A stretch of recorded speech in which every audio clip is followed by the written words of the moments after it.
I was a freelance sound designer, and last month, I decided to record sounds in an old movie theater. It was closing down soon, and I thought it would be a unique experience. I had been there a few times to gather sounds for my work. I didn't think much of it then. Now I can't shake what happened. On the first night, I set up my microphone. The theater was silent. Felt too quiet. The neon lights outside flickered, casting strange shadows. Dust danced in the air, making me cough. I could hear my heartbeat and thought I heard whispers. I shrugged it off, but it nagged at me. I pressed play on my recorder. At first, there was static, then I caught faint voices. My skin prickled, but I brushed it aside. Maybe it was just interference. Every night, I returned, eager to uncover more sounds. But those whispers started to grow clearer. I could almost make out words that spoke of something dark. It sent chills down my back. One evening, I found old newspaper clippings in the box office. They told stories of disappearances and accidents. My heart raced as I read. It was unsettling. I felt like the theater had a life of its own, like it wanted to share its dark past. I kept going back, recording and listening. I gripped my microphone tighter each time, feeling something watching me. Shadows flickered in my peripheral vision. But when I turned, there was nothing. I couldn't ignore what I felt. I was not alone. Then, one night, I was there all by myself, capturing the ambience when I heard a voice say, "Help us." I froze. Fear shot through me. The seats around me were empty. I scanned the rows, my pulse racing. "Who are you?" I called out, my voice barely above a whisper. There was silence. Then laughter echoed around me. It was distant but haunting, a sound I couldn't shake. My stomach twisted. I wanted to flee, but something kept me there. I focused my recorder, hoping to catch everything. I kept hearing that laughter and those whispers, replaying them in my mind when I got home. I felt trapped. I was drawn in and terrified at the same time. Felt wrong. I recorded everything that night, but I couldn't shake the feeling that I was touching something I shouldn't. Now I'm left with those recordings. I listen to them, trying to understand. I hear the laughter, the whispers, and it scares me. I think about what those voices might mean. I don't know if they were just echoes of the past or if something else was reaching out to me. I'm haunted by those stories, and I don't know why. What had I uncovered in that old theater? With every listen, the questions grow, but I'm still trying to find answers I might never know. The next evening, I decided to return to the theater. My recordings had me on edge, but I felt compelled to confront what I had encountered. I told myself I was just being thorough, a part of the job. But deep down, I knew the truth. I was searching for answers, for some kind of closure despite the heaviness in the pit of my stomach. As I stepped through the doors, the familiar musty smell hit me. The silence wrapped around me, more intense than before. I set up my equipment in the center of the auditorium. This time, I brought my laptop, ready to analyze the sound clips. I wanted to extract every detail, see if I had missed anything. I hit play on my recorder, listening intently. The laughter echoed again, the whispers rising and falling like a tide. Then, a new voice broke through, clearer than before. "Help us." My heart dropped. The voice sounded urgent, desperate. I glanced around the empty seats, half expecting to see someone in the shadows. The room felt colder, and the lights flickered. My breath quickened. I tried to focus on the recordings, but the energy in the room shifted. I felt it. Something was here. Suddenly, a loud crack filled the silence. I jumped, my eyes darting toward the stage. A single light flickered on, illuminating an old film reel spinning in the projector. How had it turned on? I didn't touch anything. Unease washed over me, but I took a step closer, curiosity battling fear. As the reel spun, I saw flashes of images. Blurred scenes of people laughing, a family sitting in the seats, then a sudden darkness. The laughter grew louder, and I stumbled back, feeling the weight of something oppressive in the air. It was as if the theater itself was watching me again. Then, through the noise, I heard it again. That same voice, clearer now, breaking through the chaos. "Set us free." Panic surged through me. I needed to leave, but my legs felt heavy. The projector light flickered, casting strange, distorted shadows on the walls. I could feel something pulling me towards it. Finally, I tore myself away and raced out to the lobby. I needed a moment to breathe. My hands trembled as I dug out my phone, desperate to contact someone, anyone. But as I fumbled with my trembling fingers, I noticed a familiar figure in the shadows just outside the lobby. A blur of movement, and then it was gone. My heart raced. I knew I had to go back. I couldn't leave with so many questions lingering in my mind. But what if the answers came at a cost? That's when I heard another whisper, softer this time. You shouldn't be here. I froze again. The weight of those words settled in my chest, and dread crawled up my spine. I turned back to the theater, and everything went dark. Fear surged through me. I realized I had crossed a line, and whatever was waiting for me had finally caught up. I stood there, engulfed in darkness. My pulse quickened. I felt disoriented, like I had slipped into another world. Panic threatened to swallow me whole. What is happening? I muttered under my breath, trying to steady my thoughts. I needed light, something to help me see. My fingers brushed the wall, searching for the exit. I took a cautious step forward, but the cold air pressed against me like an unseen force. Then, as if answering my plea, a faint glow returned, flickering from the projector. I turned my gaze toward the stage, the only source of light in this thick veil of shadows. In that light, I saw a figure standing by the edge of the stage. It was just a silhouette, but I could make out the outline of a person. My heart skipped. Who was it? The figure didn't move, just stood, watching me. Was it a trick of the light? I squinted, trying to find clarity in the dim illumination. Hello? My voice sounded small, lost in the vastness of the auditorium. The figure remained silent. I stepped closer, compelled by a mix of fear and curiosity. But as I moved forward, the projection changed, shifting to images of the theater's past. I caught glimpses of the same family from before, smiling, happy faces. But suddenly, the screen flickered again, the laughter echoing louder, and the happy scenes turned dark. Screams, chaos. It was like witnessing a nightmare unfold in real time. I stumbled backwards, a chill clawing at my spine. Then I noticed something on the floor by the projector. It was a small, crumpled piece of paper. Trembling, I bent down to pick it up. My hands shook as I unfolded it. They're trapped, it read, barely legible. My breath caught. What did that mean? Who was trapped? Suddenly, everything went silent. The laughter stopped. The room shifted again, an uneasy stillness settling in. I backed away, the crumpled note still clutched in my hand. The flickering light cast an eerie glow, and that figure was still there, watching me. Fear gripped me again. Why are you still here? I whispered, more to myself than to the shadowy form. I didn't expect an answer, but the air grew heavy with tension, and the darkness seemed to pulse around me. That S when I saw it, the family from the projector, now emerging from the shadows. They were disheveled, their faces twisted in distress. Help us, they cried, their voices overlapping, echoing in the silence. I staggered back, heart racing, mind racing faster. What had I stumbled into? I turned to leave, but the exit felt further away than ever. I could feel the weight of their pleas pinning me in place. I had opened a door that couldn't be closed. Suddenly, the figure on stage stepped into the light, a young girl with wide, haunting eyes. Please, she said, her voice barely a whisper, you have to believe us. Then everything shattered. The lights exploded into darkness again, and in that moment, I didn't just feel fear. I felt a darkness closing in. What was I about to uncover? I had no choice but to find out. I stood frozen in complete darkness, my ears ringing with the silence that followed the explosion of light.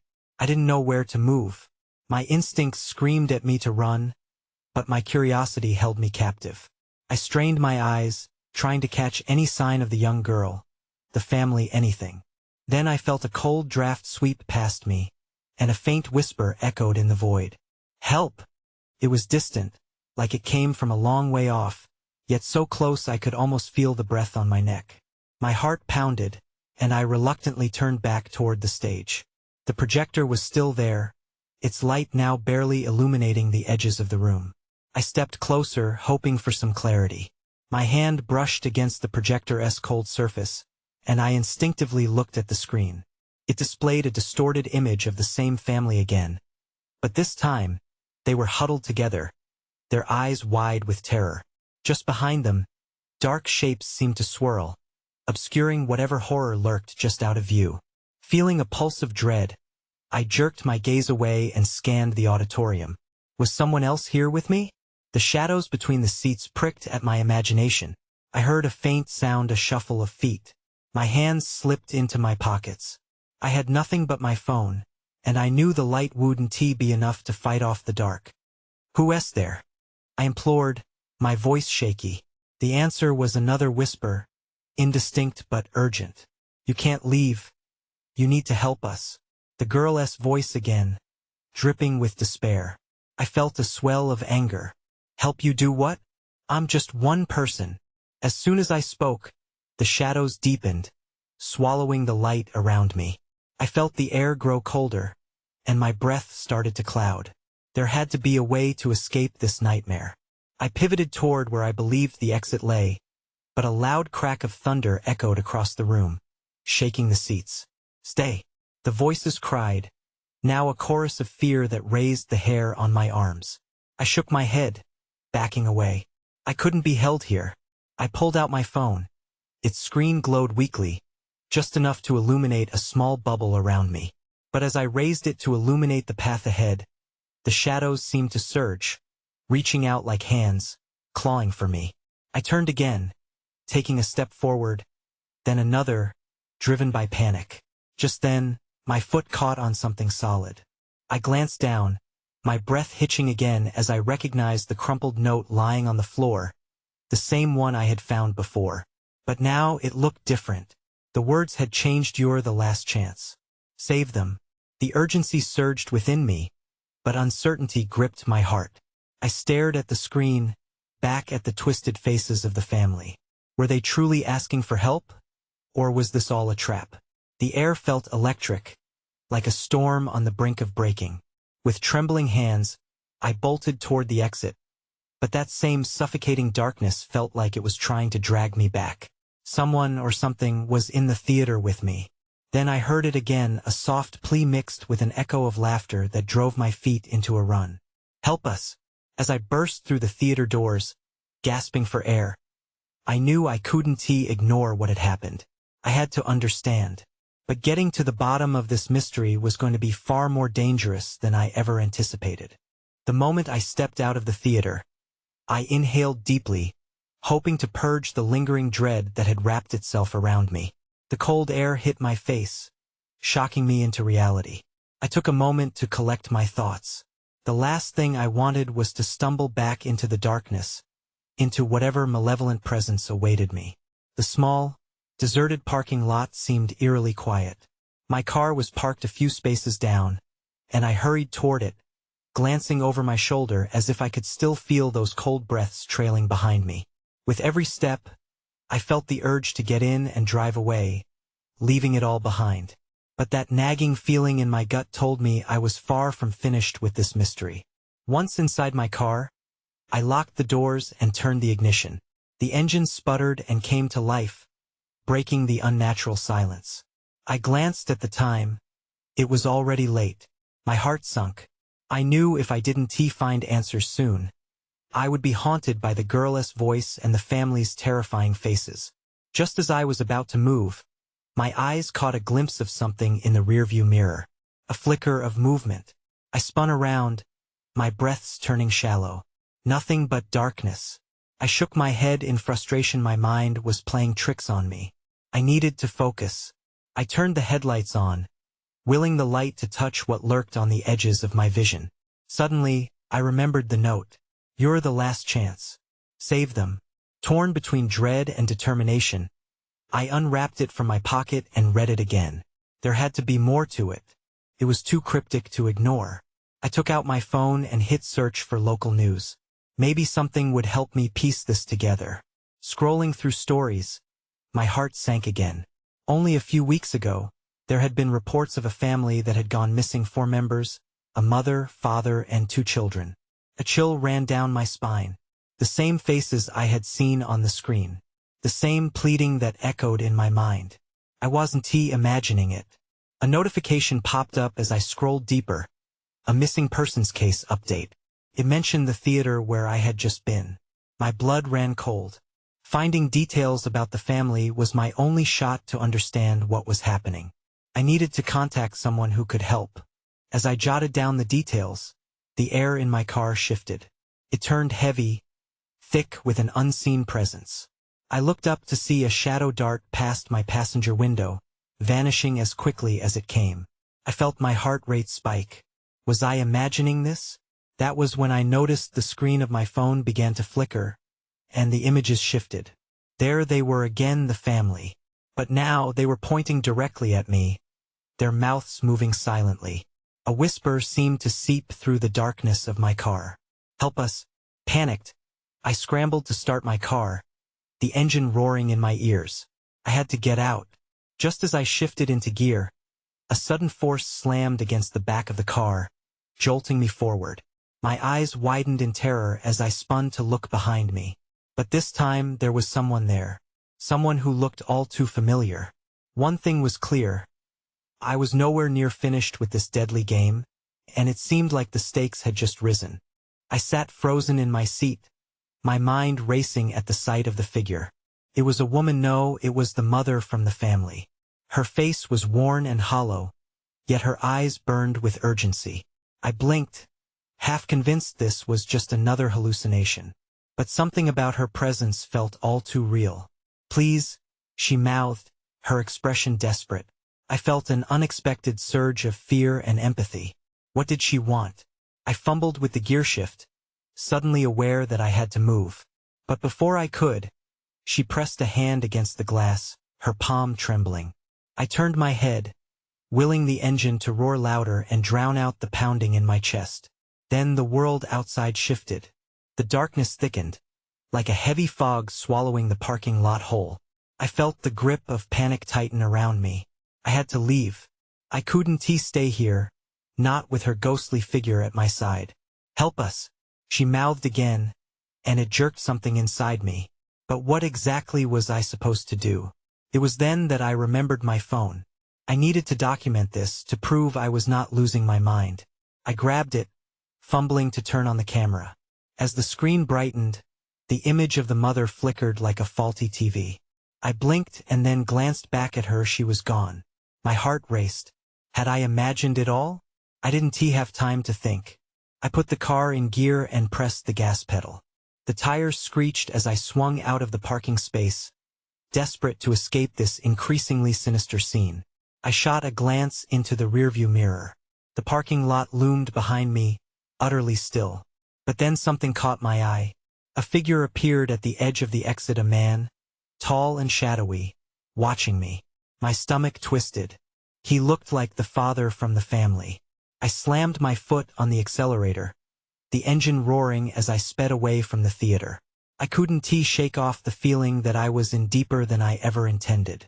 As I drove, I pressed my fingers to my temples, trying to calm my racing thoughts. The family was missing, and yet they seemed to seek me out. Why me? Did I have a role in their tragic story? I needed answers. I could no longer ignore the nagging instinct that led me to the theater. I had to find out what happened to them. But how?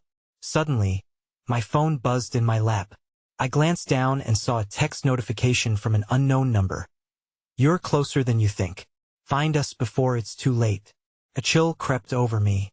I didn't even know if I should respond. Just as I considered it, another crash echoed from behind, startling me.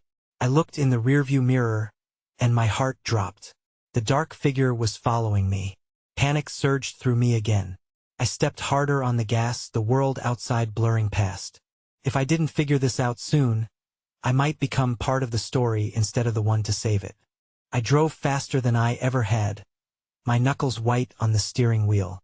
I couldn't look back, but I felt his presence closing in. My gut twisted with the certainty that I had to shake him off. The streets blurred around me as I navigated the winding roads, hoping to put as much distance as possible between us. But then my phone buzzed again. This time I opened the message. Look for the old house. You must believe. An old house? My mind raced through any abandoned places I had heard of in the area. There was a rumored haunted house at the edge of town. Was that what they meant? Maybe that S where the family had gone, or where something had happened to them. A horn blared from behind, jolting me from my thoughts. I glanced into the mirror and saw the shadowy figure gaining ground, his features becoming clearer. I could almost see his silhouette pressing forward, looming in the wind-swept darkness. Fear laced through my veins as I swerved to avoid another car, the headlights blaring. "Where are you?" I shouted, half to the man and half to myself. What was his connection to the family? Was he dangerous? I had to focus. I needed to find that house. I cranked the wheel to turn down a dimly lit road that led away from the main highway. The trees loomed on both sides, their branches twisting like fingers in the night. I could hear my heartbeat in my ears, loud and relentless. I cursed under my breath, wishing I had taken the time to find out more about what I was getting into. As the road narrowed, I spotted a flicker of light ahead. A house small and run down, its paint peeling. I could hardly believe it. Was this the place they meant? My pulse raced as I rolled to a stop, the engine sputtering to a quiet end. Then I saw it, a shadow darting behind the front window. I was not alone here. Fear twisted in my gut, but I pushed it aside. I had to confront this. I had to know if the Mother's pleas had been real. I climbed out of the car, the chill of the night wrapping around me. My breath hung in the air, and I stepped towards the house, each crunch of gravel underfoot clawing at my nerves. At the door I hesitated. What if I was wrong? What if this was all a trap? But then the message echoed in my mind. You must believe. I knocked 3 times. Silence swallowed the night. Then I knocked again, harder this time. Just as I turned to leave, I heard a faint voice from inside. Help us. My stomach dropped. It was her voice. Before I could think, the door creaked open. I stumbled back at the sight of a woman standing there, her face shadowed but heart-stoppingly familiar.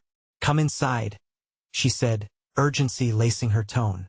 As I stepped over the threshold, I caught a glimpse of movement behind her. My heart raced. There were more shadows inside, and I had just walked into something far darker than I imagined. I stepped inside, and the door clicked shut behind me, sealing my escape from the outside world. The air was stale, heavy with a sense of foreboding. I scanned the dimly lit room. Dust motes floated in the slivers of light, and the shadows seemed to pulse, alive with secrets. Where are they? I asked, my voice shaky as I reached for answers. The woman, as familiar as she was unsettling, motioned for me to follow her deeper into the house. Downstairs, she whispered, glancing nervously over her shoulder. It's not safe here. My heart thudded louder in my chest. What did she mean, not safe? I had barely crossed the threshold, but already I felt looming danger. I followed her hesitantly, each step feeling heavier than the last. The floor creaked beneath us as we descended the narrow staircase, the darkness wrapping around me like a suffocating shroud. At the bottom, the woman gestured towards a room on the left. I hesitated before stepping inside.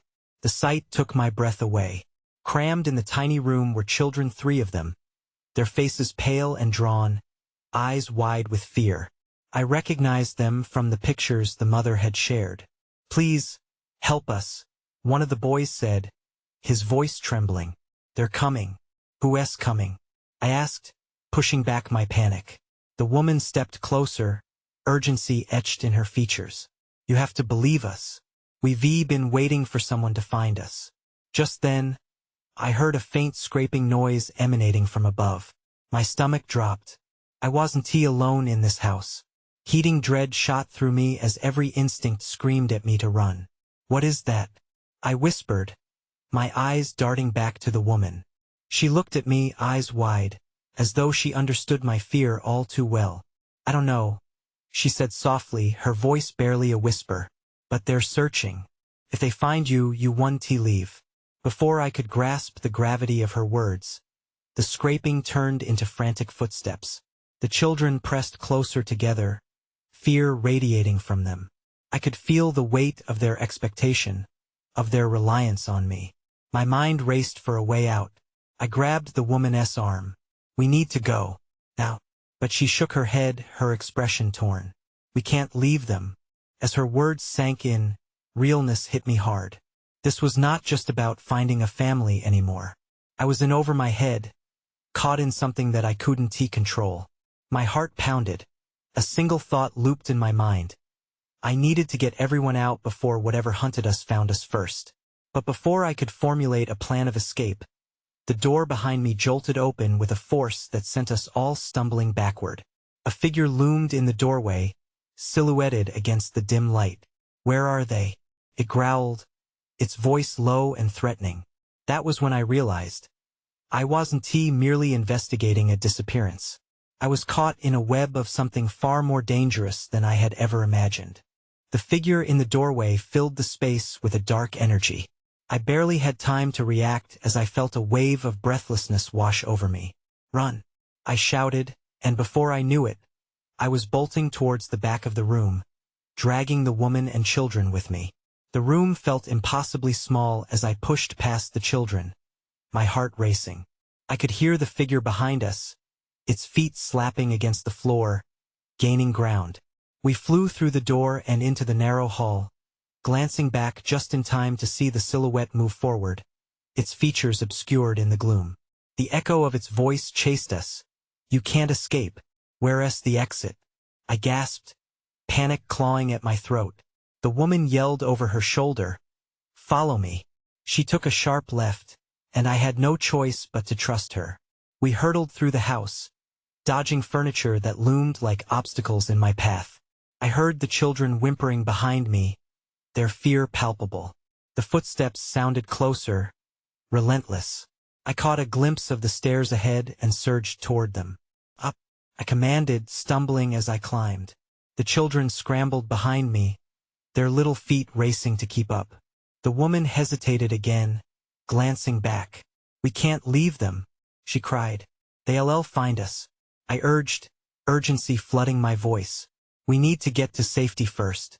She finally nodded, but I could see the conflict in her eyes.